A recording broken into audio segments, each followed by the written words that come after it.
Bonjour à tous, j'espère que vous allez bien. Aujourd'hui on se retrouve dans un nouveau tutoriel pour réaliser ce plastron.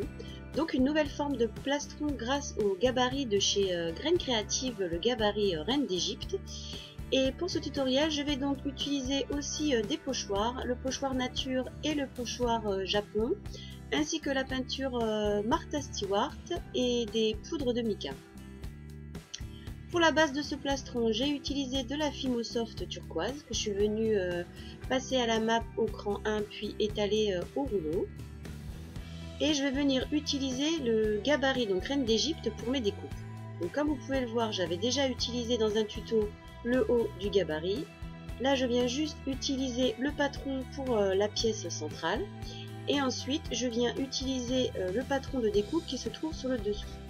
Alors vous avez deux nouvelles formes aussi de découpe, vous en avez une plus petite et une plus grande. Donc ce qu'il faut faire, c'est déjà placer le gabarit dans un sens, puis le retourner pour pouvoir avoir l'autre partie, donc le patron, pour réaliser l'autre côté de votre plastron.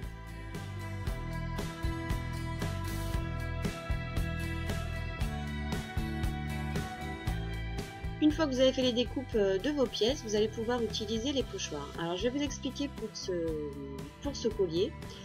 Ce que je voulais faire à la base, c'était utiliser plusieurs fois le pochoir en le positionnant différemment sur les pièces.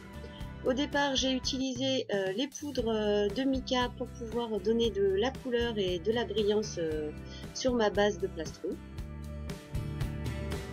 Donc j'ai positionné le pochoir, je suis venue utiliser les poudres de mica. Vous pouvez très bien utiliser, comme je vous dis à chaque fois, soit des Pearlex ou alors des fards à paupières si jamais vous n'avez pas de poudre de mica, ça marche aussi très bien. Voilà, c'est pour vous montrer qu'on peut utiliser ces poudres avec les pochoirs. Donc là j'ai joué un petit peu sur différentes couleurs au niveau du pochoir. Voilà, sur les différentes pièces du plastron.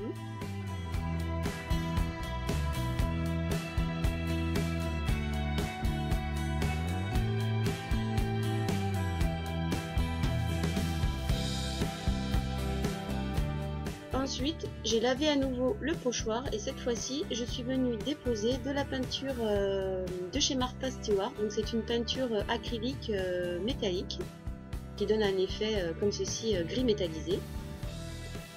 Donc j'ai à nouveau repositionné le pochoir différemment pour avoir bien évidemment d'autres motifs, cette fois-ci en gris métallique. Voilà ce que ça donne. Donc j'ai laissé sécher ma peinture. Je tiens à vous dire que la peinture Martha Stewart, je vous l'ai déjà dit, mais elle est vraiment idéale pour les pochoirs car elle tient très bien. Et ensuite, si jamais vous ne résinez pas comme là je l'ai fait, vous pouvez très bien vernir vos créations. Donc là j'ai utilisé la résine glace 100 de chez Cléopâtre pour résiner tout simplement mes pièces.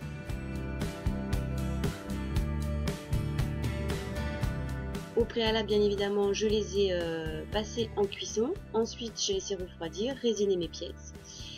Et là j'ai voulu tester le pochoir et la peinture Martha Stewart sur la résine pour voir l'effet que ça allait donner, car je voulais avoir plusieurs effets dans ce plastron. Alors tout simplement je suis venue positionner le pochoir sur mes pièces, sur la résine, et je suis venue déposer donc au doigt à la main la peinture sur le pochoir.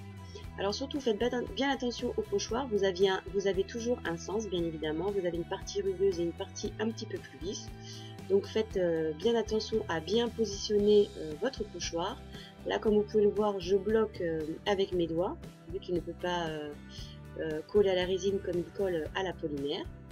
Et voilà ce que ça donne donc pour le résultat. Là il me manquait une petite partie sur le pochoir, une petite partie de fleurs sur le bout de cette pièce. Donc j'ai repositionné le pochoir pour pouvoir terminer cette pièce.